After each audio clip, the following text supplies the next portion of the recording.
Hello students. Ecology के इस video में हम एनवायरमेंटल पॉल्यूशन और टाइप्स ऑफ पॉल्यूशन के बारे में स्टडी करेंगे। पॉल्यूशन को डिफ़ाइन करें तो कोई भी ऐसा अनडिज़ायरेबल चेंज जो कि हमारे एनवायरनमेंट यानी कि एयर, लैंड और वाटर की फ़िज़िकल, केमिकल या बायोलॉजिकल कैरेक्टरिस्टिक्स में होता है, उसे हम जनरली पॉल्यूशन कहते हैं।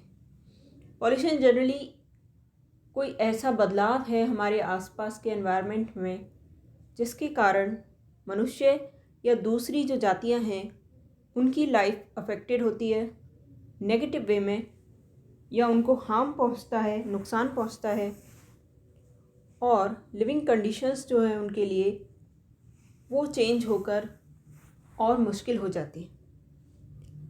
दूसरे शब्दों में कहें तो पॉल्यूशन किसी भी प्रकार का ऑल्टरेशन है हमारे एनवायरनमेंट का जो कि अनफेवरेबल होता है सभी के लिए, और मोस्टली ये ह्यूमन एक्टिविटीज़ के कारण देखने को मिलता है। या फिर हम पॉल्यूशन को एक तरह से ये भी कह सकते हैं कि एनवायरनमेंट में मनुष्य द्वारा जनरली जो ऐसे कुछ मटेरियल्स इंट्रोड्यूस किए जाते हैं जो कि हार्मफुल होते हैं लिविंग स्पीशीज़ के लिए, उसे हम पॉल्यूशन कहते हैं। तो ये अलग अलग डेफिनेशंस हैं पॉल्यूशन की। पॉल्यूशन में मेनली हमने जैसा देखा डेफिनेशंस में कि कोई ना कोई ऐसा बदलाव एनवायरनमेंट में आ रहा है, और ये बदलाव जनरली क्यों होता है, किसी ना किसी मटेरियल के इंट्रोडक्शन से जो हमारे एनवायरनमेंट में एंटर करता है और उसमें एक ऐसा चेंज लेके आता है जो कि अनफेवरेबल, अनडिज़ायरेबल होता है। तो ये जो बाई प्रोडक्ट्स या वेस्ट प्रोडक्ट्स हैं जो कि ह्यूमन एक्टिविटीज़ के कारण या कुछ नेचुरल एक्टिविटीज़ के कारण प्रोड्यूस होते हैं, और जो बायोस्फीयर में जब पहुंचते हैं और इनकी क्वांटिटी इतनी ज़्यादा हो कि ये इकोसिस्टम की नॉर्मल फंक्शनिंग को या जो लिविंग स्पीसीज़ हैं उनकी लाइफ एक्टिविटीज़ को एक एडवर्स वे में अफेक्ट करें, तो उसे हम पॉल्यूटेंट बुलाते हैं। पॉल्यूटेंट आप ये कह सकते हैं कि ये कोई भी ऐसा कॉन्स्टिट्यूएंट है जो कि रॉन्ग अमाउंट में, रॉन्ग प्लेस पर या रॉन्ग टाइम पर कहीं प्रेजेंट है, और उसकी वजह से जो हमारा एनवायरनमेंट या बायोस्फीयर है उसको नुकसान हो रहा है। फॉर एग्जांपल के लिए अगर हम नाइट्रोजन और फास्फोरस की बात करें तो ये जब सॉइल में प्रेजेंट होते हैं तो लिविंग ऑर्गेनिजम्स के लिए, प्लांट्स के लिए एज असेंशियल न्यूट्रिएंट्स फंक्शन करते हैं। लेकिन अगर ये लेक्स और रिवर्स में इतनी एक्सेस में प्रेजेंट हों तो इनकी वजह से लेक्स और रिवर्स में अनड्यू एल्गल ग्रोथ होती है, यूट्रॉफिकेशन जिसे कहते हैं, और ये जो है वहाँ पर पॉल्यूशन कॉज कर रहे हैं एक तरह से।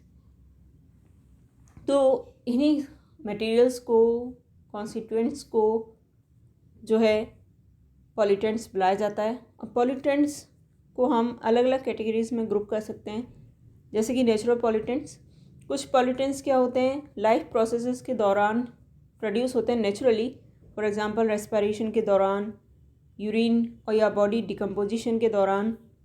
तो ह्यूमन पॉपुलेशन की इंक्रीज़ के साथ साथ इन पॉल्यूटेंट्स का जो लेवल है वो भी इंक्रीज़ होता जाता है, तो ये नेचुरल पॉल्यूटेंट्स कहलाते हैं।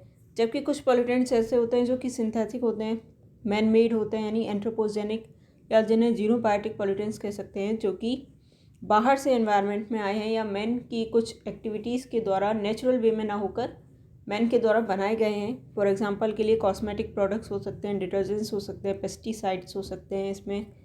तो ये पॉल्यूटेंट्स जो होते हैं एक्सट्रीमली स्टेबल होते हैं एनवायरनमेंट में। अगर ये परसिस्ट करते हैं कुछ टाइम के लिए भी तो इनसे सीरियस हैज़ार्ड्स पहुंचते हैं एनवायरनमेंट को। इसके अलावा इकोसिस्टम व्यू पॉइंट से भी हम पॉल्यूटेंट्स को दो प्रकारों में बांट सकते हैं, नॉन डिग्रेडेबल और बायोडिग्रेडेबल। नॉन डिग्रेडेबल पॉल्यूटेंट्स वो होते हैं जो कि परसिस्ट करें एनवायरनमेंट में, और या फिर बहुत ही स्लो रेट पर डिग्रेड होते हैं, यानी काफ़ी समय तक वो एनवायरनमेंट में रह पाते हैं। उनका डिग्रेडेशन जो है नेचुरल वे में वो या तो बहुत ही स्लो रेट पे हो रहा है या फिर बिल्कुल ही पॉसिबल नहीं है। एग्जाम्पल के लिए एल्यूमिनियम कैंस, प्लास्टिक है, मर्करियल सॉल्ट्स हैं, लॉन्ग चेन फिनोलिक केमिकल्स या डीडीटी, इनको नॉन डिग्रेडेबल पॉल्यूटेंट्स बुलाया जाता है। तो ये पॉल्यूटेंट्स एक्यूमुलेट होते रहते हैं क्योंकि ये डिग्रेडेबल नहीं है, नष्ट नहीं हो पाते, और इस वजह से इनका बायो मैग्नीफिकेशन भी देखने को मिलता है जब ये फूड चेन्स के अलॉन्ग मूव करते हैं हाई ट्रॉपिक लेवल्स में। इसके अलावा ये दूसरे कंपाउंड्स के साथ एनवायरनमेंट में कंबाइन होकर एडिशनल टॉक्सिन्स भी प्रोड्यूस कर सकते हैं।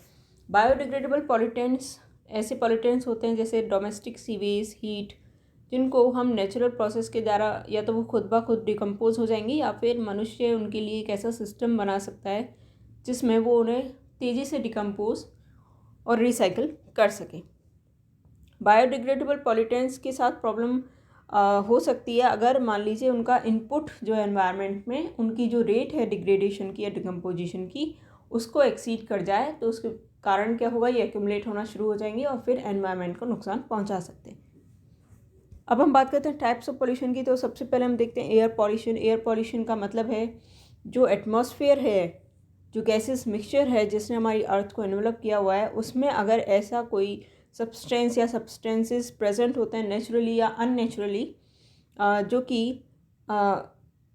इतनी कंसंट्रेशन पे हो कि उनकी वजह से लिविंग ऑर्गेनिजम्स को डायरेक्टली या इनडायरेक्टली कोई नुकसान पहुंच रहा हो, तो उसे हम एयर पॉल्यूशन बुलाते हैं।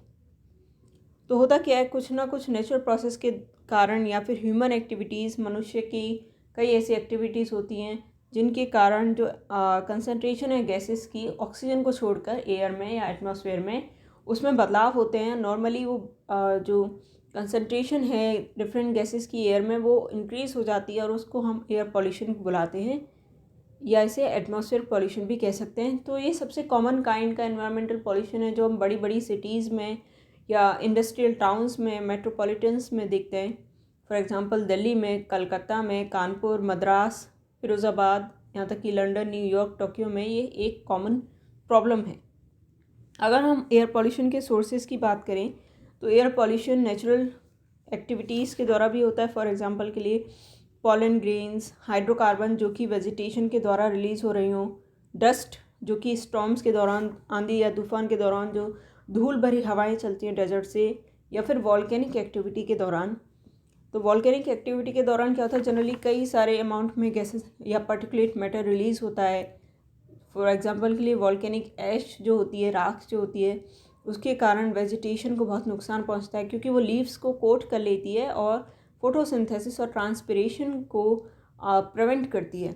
इसके अलावा कुछ फाइन पार्टिकल्स जो वॉल्केनिक इरप्शन में निकलते हैं, मेनली सल्फेट्स के, उनकी वजह से क्या होता है कि वो स्ट्रेटोस्फीयर में जाकर जो सोलर रेडिएशन है उसको काफ़ी सिग्निफिकेंट अमाउंट में उसको रिफ्लेक्ट करते हैं, जिसकी वजह से क्लाइमेटिक कूलिंग फिनोमिनन आपको देखने को मिल सकता है।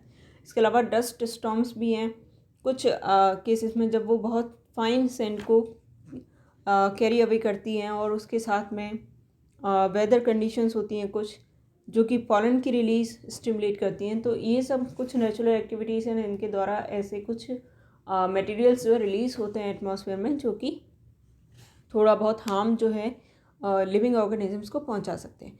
लेकिन ज़्यादातर जो सोर्सेज हैं एयर पॉल्यूशन के भी ह्यूमन एक्टिविटीज़ से आते हैं। फॉर एग्जांपल के लिए इंडस्ट्रियल चिमनी वेस्ट, तो कई सारी इंडस्ट्रीज़ पोटेंट सोर्स हैं एयर पॉल्यूशन का। फॉर एग्जांपल पेट्रोलियम रिफाइनरीज, तो पेट्रोलियम रिफाइनरीज में क्या होता है, कई सारे गैसेस पॉल्यूटेंट्स रिलीज़ होते हैं। फॉर एग्जांपल के लिए SO2 और नाइट्रोजन की कई सारी ऑक्साइड्स। आपने सुना होगा कि मथुरा में जो पेट्रोलियम रिफाइनरी है उसकी वजह से ताजमहल जो है आगरा में और फतेहपुर सीकरी के जो मॉन्यूमेंट्स हैं उन पर बहुत ही एडवर्स अफेक्ट जो है पड़ रहा है।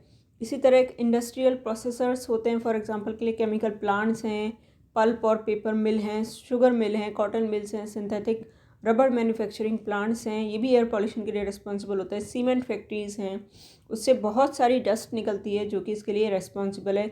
स्टोन क्रशर्स होते हैं, हॉट मिक्स प्लांट्स होते हैं, इनसे जो पर्टिकुलेट मैटर निकलता है उसे हम सस्पेंडेड पर्टिकुलेट मैटर निकालते हैं, मैटर बुलाते हैं SPM, और ये हवा में काफ़ी देर तक सस्पेंड रहता है। तो ये एक बड़ा कॉज है एयर पॉल्यूशन का सिटीज़ में, स्पेशली जहाँ पर ये इंडस्ट्रीज़ जो हैं लोकेटेड होती हैं। इसके बाद देखें तो थर्मल पावर स्टेशंस, जो थर्मल पावर स्टेशंस होते हैं वहाँ पर कोल का कंजप्शन किया जाता है। तो कोल को जब बर्न किया जाता है तो उसमें फ्लाई ऐश, SO2 और कुछ और गैसेज जैसे CO, कार्बन मोनोऑक्साइड और NO2, एल्डिहाइड्स और हाइड्रोकार्बन्स का रिलीज़ होता है जो कि पॉल्यूटेंट्स होते हैं। इसी तरह ऑटोमोबाइल्स तो जो ट्रांसपोर्टेशन इंडस्ट्री है तो उसकी वजह से भी पॉल्यूटेंट्स जो एयर में रिलीज़ होते हैं। तो इनमें मेनली जो इंक्लूडेड होते हैं वो होते हैं अनबर्न्ड हाइड्रोकार्बन्स हैं, CO है, नाइट्रोजन की ऑक्साइड्स हैं, लेड ऑक्साइड्स हैं। इसके अलावा aldehyde, asters, ethers, peroxide, ketones, ये ट्रेसेस में रिलीज़ होते हैं। ये सब केमिकली एक्टिव होते हैं और कंबाइन होकर स्मॉग फॉर्म करते हैं लाइट की प्रेजेंस में। और इसके अलावा जो पेट्रोल है वो भी जो वॉलेटाइल होती है, तो वो जब फ्यूल टैंक से इवेपोरेट होती है तो उसकी वजह से भी जो है पॉल्यूशन फैलता है। और फिर हाइड्रोकार्बन जो हैं वो इससे रिलीज़ होते हैं। इसके अलावा एयर पोल्यूशन के और भी कई सोर्सेज हैं। एग्रीकल्चर एक सोर्स है जहाँ पर पेस्टिसाइड्स का यूज़ हो रहा है, या डस्ट जो एग्रीकल्चर प्रैक्टिस में निकलती है, फिर फील्ड बर्निंग जिसे पराली कहते हैं वो भी एक सोर्स है एयर पोल्यूशन का। और साथ में जो कंस्ट्रक्शन इंडस्ट्री है, जो बड़ी बड़ी बिल्डिंग्स कंस्ट्रक्ट होती हैं उनमें भी जो धूल वगैरह जो पार्टिकुलेट मैटर है वो एक सोर्स है पोल्यूशन का। अब बात करते हैं टाइप्स ऑफ एयर पॉल्यूटेंट्स की। तो एयर पॉल्यूटेंट्स कई प्रकार के हैं, जैसे कार्बन कंपाउंड्स हैं जिसमें कार्बन डाइऑक्साइड आती है, कार्बन मोनोऑक्साइड आती है, सल्फ़र कंपाउंड्स हैं जिसमें सल्फ़र डाइऑक्साइड आती है, हाइड्रोजन सल्फाइड है H2S, और सल्फ्यूरिक एसिड है मेनली। नाइट्रोजन ऑक्साइड्स हैं, नाइट्रोजन की कई ऑक्साइड्स होती हैं जैसे NO है, NO2 है और HNO3, नाइट्रिक एसिड। ओजोन है O3, फ्लोरोकार्बन्स, हाइड्रोकार्बन्स, बेंजीन, बेंजाइपायरीन एक्सेट्रा। इसके अलावा मेटल्स जैसे लेड है, आर्सेनिक है, vanadium, cadmium etcetera. Photochemical products हैं एल्डिहाइड, फोटोकेमिकल स्मॉग जो कि लाइट की प्रेजेंस में फॉर्म होते हैं। पर्टिकुलेट मैटर है जैसे फ्लाई ऐश, डस्ट, ये सस्पेंडेड पर्टिकुलेट मैटर जो कि एयर में सस्पेंडेड रहते हैं, और टॉक्सिकेंट। अब हम देखते हैं कुछ कॉमन जो एयर पॉल्यूटेंट्स होते हैं उनके बारे में, उनके अफेक्ट के बारे में, स्पेशली मैन और वेजिटेशन पे। गैसियस पॉल्यूटेंट्स की बात करें तो जो गैस के फॉर्म में रिलीज़ हो रहे हैं बायोलॉजिकल डिकम्पोजिशन से या वॉल्केनिक इरप्शन से, उसमें आते हैं आपके सल्फ़र ऑक्साइड और हाइड्रोजन सल्फाइड। तो ये जो है नेचुरली रिलीज़ होते हैं। इसके अलावा ये मैन मेड या जो ह्यूमन एक्टिविटी है उनके कारण भी रिलीज़ होते हैं। फॉर एग्ज़ाम्पल जब सल्फाइड कंटेनिंग ओर्स की स्मेल्टिंग का प्रोसेस होता है तो रिलीज़ होते हैं, सल्फ़र ऑक्साइड रिलीज़ होती हैं। जब सल्फ़र कंटेनिंग फ्यूल का कंबशन किया जाता है जैसे कि कोल ऑयल, पेट्रोलियम रिफाइनिंग में, और जियोथर्मल एनर्जी के इस्तेमाल के दौरान भी सल्फ़र ऑक्साइड्स रिलीज़ होती हैं। सल्फ़र ऑक्साइड जब इनकी कंसंट्रेशन जो है 0.3 ppm पर भी हो तब भी ये प्लांट्स के लिए काफ़ी डैमेजिंग होती हैं। स्पेशली लाइकेंस जो होते हैं वो SO2 के लिए काफ़ी सेंसिटिव होते हैं, और जहाँ पर SO2 का पॉल्यूशन, सल्फ़र डाइऑक्साइड का पॉल्यूशन देखने को मिलता है वहाँ लाइकेन जो है वो ग्रो नहीं कर पाते। इसके अलावा जो वेजिटेटिव ग्रोथ है किसी भी प्लांट की, या रिप्रोडक्टिव ग्रोथ या उसकी ईल्ड है, चाहे वो फ्रूट की हो, फ्लावर की हो, तो वो जो है अफेक्ट होती है एडवर्सली SO2 के कारण। इसके अलावा लीव्स को कई प्रकार की इंजुरीज़ पहुँचती हैं अगर उसे SO2 के लिए एक्सपोज किया जाए। इसके अलावा क्लोरोसिस देखने को मिल सकता है लीव्स में, और अगर प्लांट्स को हाइड्रोजन सल्फाइड के लिए एक्सपोज कर दिया जाए तो उसमें भी मॉल्टिंग और डिफोलिएशन और रिड्यूस ग्रोथ जो जनरली देखने को मिलती है। सल्फ़र डाइऑक्साइड पॉल्यूशन का अफेक्ट ह्यूमंस पे भी पड़ता है। बहुत सारी इंजरीज हो सकती हैं जैसे आई में इरिटेशन होना, चेस्ट में कंस्ट्रिक्शन, हेडेक, वॉमिटिंग और डेथ भी हो सकती है रेस्पिरेटरी एलिमेंट की वजह से। तो मेनली ये लंग्स को और जो आपका रेस्पिरेटरी सिस्टम है उसे अफेक्ट करते हैं एडवर्सली। एटमॉस्फेयर में जनरली क्या होता है, SO2 ज़्यादा टाइम तक गैसेस स्टेट में नहीं रहती बल्कि मॉइस्चर के साथ, वाटर के साथ रिएक्ट करके सल्फ्यूरिक एसिड फॉर्म करती है। जो सल्फ्यूरिक एसिड है ये जब एसिड रेनफॉल होती है उसके साथ में नीचे आता है ज़मीन पर, अर्थ पर, और कई सारे रेस्पिरेटरी डिजीज़ कॉज कर सकता है मैन में।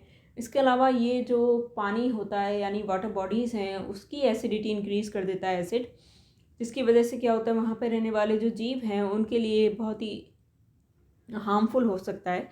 इसी तरह फॉरेस्ट की ग्रोथ रिड्यूस करता है, जो अमाउंट है कैल्शियम और न्यूट्रिएंट्स की लीचिंग की जो रेट है उसको इंक्रीज़ कर देता है एग्रीकल्चरल सॉइल में से। इसके अलावा जो बिल्डिंग मटेरियल्स हैं जैसे लाइमस्टोन, मार्बल है, स्लेट है, मोर्टार है, या जो स्टैच्यूज़ हैं इन सबको बहुत ही एडवर्सली अफेक्ट करता है। तो ये एसिड रेनफॉल के कुछ अफेक्ट हैं जिसमें मेनली सल्फ्यूरिक एसिड प्रेजेंट होता है। इसके बाद बात करें कार्बन मोनोऑक्साइड की, तो carbon monoxide generally gasoline engine से रिलीज़ होती है और कोल की बर्निंग से भी रिलीज़ होती है जब भी इनकम्प्लीट कंबशन होता है। तो CO के कारण, कार्बन मोनोऑक्साइड के कारण ह्यूमंस में हेडेक, डिजीनेस और नोज़िया, हार्ट पाल्पिटेशन या प्रेशर चेस्ट में और ब्रीदिंग में डिफ़िकल्टीज देखने को मिलती है। जो कार्बन मोनोऑक्साइड होती है वो ब्लड में हीमोग्लोबिन के साथ कंबाइन होकर कार्बोक्सी हीमोग्लोबिन फॉर्म करती है, जिसके कारण RBCs की जो ऑक्सीजन कैरिंग कैपेसिटी है वो रिड्यूस हो जाती है और उसकी वजह से एस्फाइक्सिया की कंडीशन जो है वो देखने को मिल सकती है। इसके अलावा कार्बन मोनोऑक्साइड की हायर कंसनट्रेशन जो है फेटल भी हो सकती है, लीथल भी हो सकती है, डेथ भी हो सकती है उसकी वजह से। सिगरेट में कार्बन मोनोऑक्साइड और निकोटीन जो सिगरेट स्मोक से निकलता है वो क्या करते हैं, दोनों अगर साथ में हैं तो वो जो ब्लड की टेंडेंसी होती है क्लॉटिंग की उसको रिड्यूस करके और कोरोनरी आर्टरीज उसको इंक्रीज़ करके और जो कोरोनरी आर्टरीज हैं उनको ब्लॉक कर सकते हैं। इसके बाद बात करते हैं नाइट्रोजन ऑक्साइड्स की। तो नाइट्रोजन ऑक्साइड के रिलीज के कई सारे नेचुरल सोर्सेज होते हैं। फॉर एग्जांपल के लिए एनारोबिक बैक्टीरियल ब्रेकडाउन जब होता है नाइट्रोजनस कंपाउंड्स का, फॉरेस्ट फायर में, लाइटनिंग में जनरली जो है नाइट्रोजन ऑक्साइड्स रिलीज़ होती हैं।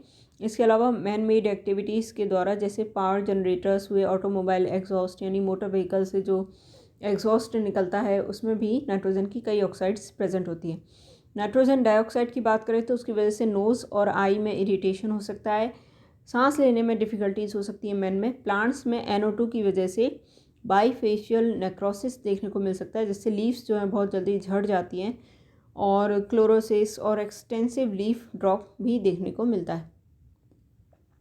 एटमॉस्फेयर में नाइट्रोजन डाइऑक्साइड क्या होती है, UV लाइट की प्रेजेंस में जो है नाइट्रोजन मोनोऑक्साइड और एटॉमिक ऑक्सीजन बनाती है, यानी NO2 से NO नाइट्रोजन मोनोऑक्साइड और O एटॉमिक ऑक्सीजन फॉर्म होते हैं। ये जो एटॉमिक ऑक्सीजन के साथ में कंबाइन होकर ओजोन बनाता है, O2 + O forms O3। Ozone react करता है नाइट्रोजन मोनोऑक्साइड के साथ दोबारा से और नाइट्रोजन डाइऑक्साइड प्लस ऑक्सीजन बनाता है। लेकिन कभी कभी क्या होता है कि ये जो एटॉमिक ऑक्सीजन है वो जो है कई सारे हाइड्रोकार्बन्स के साथ में रिएक्ट कर सकता है और इससे जो है कई रिएक्टिव इंटरमीडिएट्स फॉर्म होते हैं जिन्हें रेडिकल्स बुलाया जाता है। ये रेडिकल्स फिर से ऑक्सीजन के साथ, हाइड्रोकार्बन के साथ और NO2 के साथ कंबाइन होते हैं और नाइट्रोजन डाइऑक्साइड इसमें प्रोसेस में रीजनरेट हो जाती है, ओजोन एक्यूमुलेट हो जाती है और बहुत सारे सेकेंडरी पॉल्यूटेंट्स फॉर्म होते हैं इसकी वजह से, जैसे कि फॉर्मल्डिहाइड, एल्डिहाइड और पर ऑक्सी एसिटिल नाइट्रेट या PAN। इन सबको कलेक्टिवली जो है फोटोकेमिकल स्मॉग जो है बुलाया जाता है। यानी इसमें कॉन्स्टिट्यूएंट्स हुए नाइट्रोजन डाइऑक्साइड, ओजोन, इसके अलावा जो सेकेंडरी पॉल्यूटेंट्स हैं फॉर्मल्डिहाइड, एल्डिहाइड और पर oxy acetyl nitrate PAN photochemical smog बनाते हैं मिलके। ओजोन, PAN और नाइट्रोजन डाइऑक्साइड यानी ये जो मिलके फोटोकेमिकल स्मॉग बना रहे हैं उसकी वजह से प्लांट लाइफ को बहुत ही सीवियर इंजरीज पहुंच सकती हैं। ये लीव्स के सेल्स को डिस्ट्रॉय कर देते हैं, क्लोरोप्लास्ट को डैमेज करते हैं और प्लांट्स में जो मेटाबॉलिक प्रोसेसेस होते हैं उनके साथ में इंटरफेरेंस करते हैं। पेन जो है PAN परऑक्सी एसिटिल नाइट्रेट ब्लॉक कर सकता है फोटोसिंथेसिस की हिल रिएक्शन को। इसके बाद बात करते हैं ओजोन की। तो ओजोन का जो लेवल है वो एटमॉस्फेयर में बढ़ सकता है ह्यूमन एक्टिविटीज़ की वजह से। जब तक ओजोन जो है आपकी स्ट्रेटोस्फेयर में होती है तो कोई परेशानी नहीं है, ये आपके लिए फ़ायदेमंद होती है, बेनिफिशियल होती है अर्थ के लिए। लेकिन जब ये ट्रोपोस्फेयर में एक्यूमुलेट होना शुरू हो जाती है अर्थ के सरफेस के बिल्कुल पास में, तो ये एक पॉल्यूटेंट फॉर्म कर लेती है। तो होता क्या है कि ट्रोपोस्फेरिक जो ओजोन है वो टॉक्सिक होती है प्लांट्स के लिए। जो ईल्ड है क्रॉप की उसको बहुत ही सिग्निफिकेंटली रिड्यूस कर सकती है। इसके अलावा इसका एडवर्स इफेक्ट होता है ह्यूमन हेल्थ पर, मनुष्य के स्वास्थ्य पर। तो ओजोन जब तक आपकी जो है एटमॉस्फेयर में स्ट्रेटोस्फेयर वाली लेयर तक लिमिटेड है तब तक वो बेनिफिशियल होती है। लेकिन जब ये अर्थ पर आती है या मैन के या वेजिटेशन के डायरेक्ट कांटेक्ट में आती है तो एक पॉल्यूटेंट की तरह एक्ट करती है। प्लांट्स में जो ओजोन है वो स्टोमेटा के थ्रू इंट्रोड्यूस एंटर कर सकती है और उसकी वजह से लीव्स को काफ़ी डैमेज पहुंच सकता है और जो प्लांट के प्रोडक्ट्स हैं उनकी यील्ड और क्वालिटी एडवर्सली अफेक्ट होती है। इसके बाद हम देखते हैं फ्लोरोकार्बन्स, हाइड्रोजन फ्लोराइड।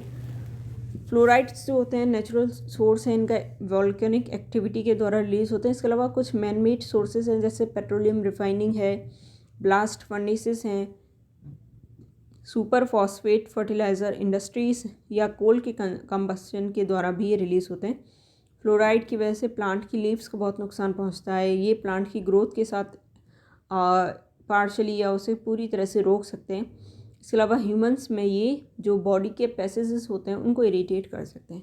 हाइड्रोकार्बन्स की बात करें तो हाइड्रोकार्बन्स जो हैं आपके ऑर्गेनिक मैटर की डिकम्पोजिशन से या नेचुरल गैस और ऑयल के जो फील्ड होते हैं वहाँ से सीपेज के द्वारा और वॉलेटाइल एमिशंस में जो हाइड्रोकार्बन्स रिलीज़ होते हैं जो प्लांट्स से जो कुछ वॉलेटाइल एमिशंस होते हैं उनमें, तो ये तो नेचुरल सोर्सेज हैं। इसके अलावा इनकम्प्लीट कंबस्शन होता है फ्यूल्स का ऑटोमोबाइल एग्जॉस्ट में, पेट्रोलियम रिफाइनरीज, एग्रीकल्चर बर्निंग में, एक्सप्लोजिव्स जब मैन्युफैक्चर किए जाते हैं, या इन सब सोर्सेज से भी जो है हाइड्रोकार्बन्स एमिट होते हैं।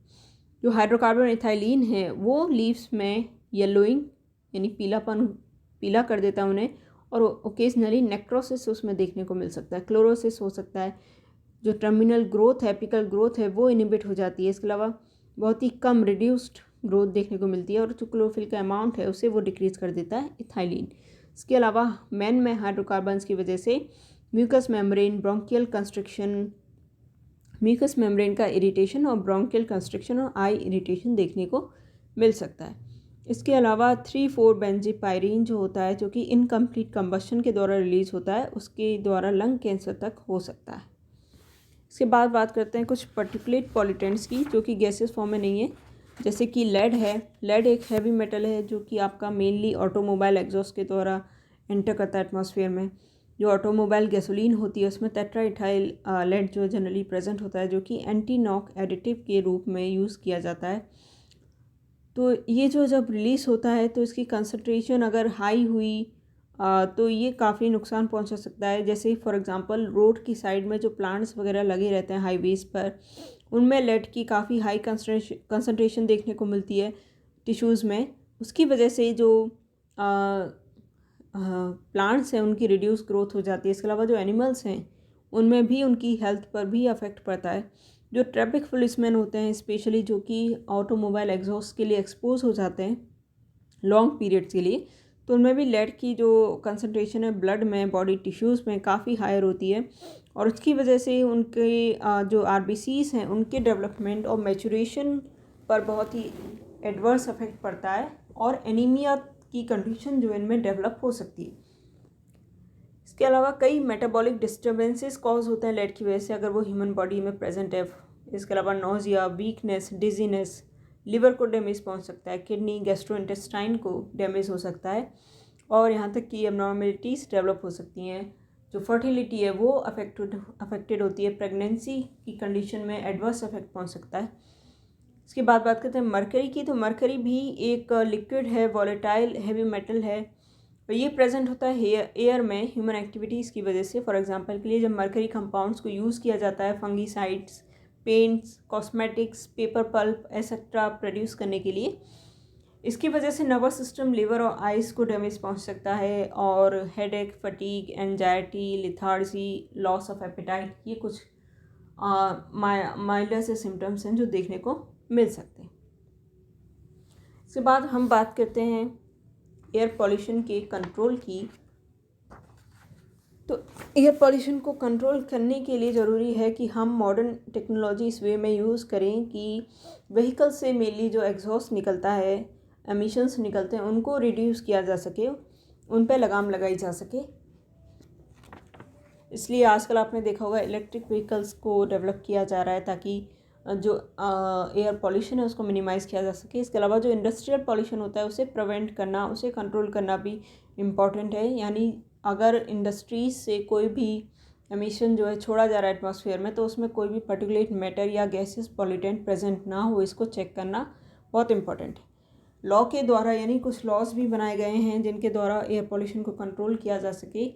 फॉर एग्जांपल के लिए बंगाल स्मोक न्यूसेंस एक्ट 1905 में बनाया गया था, मोटर व्हीकल एक्ट 1938 में, गुजरात स्मोक न्यूसेंस एक्ट 1953 में, air prevention and control of pollution act 1981 में, और इसे अमेंड किया गया था 1987 में। एनवायरनमेंट प्रोटेक्शन एक्ट बनाया गया 1986 में। मोटर व्हीकल्स एक्ट 1988 में, जिसे लागू किया गया था 1989 से। तो ये कुछ लॉस हैं जो कि एयर पॉल्यूशन का उस पर लगाम लगाने के लिए बनाए गए हैं।